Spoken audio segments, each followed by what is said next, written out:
հոգնեցինք 8 տարի շարունակ։ Այդ բարդությունից չեն ազատվում, էլի։ Դա բարդություն չի։ Նրանք հասկանում են, որ սա իրենց համար հաղթական, այսպես ասած, կոզիրն է։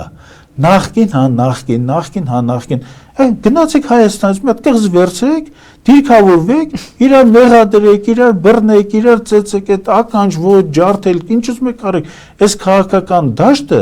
սարքել են ծաղրուծանակի առարկա։ Մարդիկա ֆիզիկապես արդեն գոյություն չունեն, մահացել են, հələ դրա շողքերի հետ են կռիվ տալի։ Հասկանում են, որ դա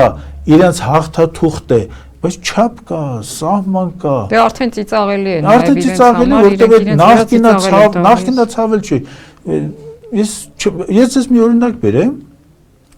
Կրոմվելը, երբ որ Անգլիայի դիկտատորը, ասենց ասեմ, Կրոմվելը որ մահացավ, Կրոմվելի գերեզմանը քանդեցին, Կրոմվելի կմախքը մի 20 տարի հետո, Կրոմվելի կմախքը բզիկ արեցին։ Մի մասը վառեցի, մի մասը գետը լցեցի, մի մասը տվեն շներին, հասկանում եք ոնց է։ Հիմա այս Կրոմվելը ցավ են սրանք ընկել։ Այն մարդիկ չկան, բայց սրանք նախկինից են խոսում, որովհետև մտածում են, որ քաղաքացին տգետ է,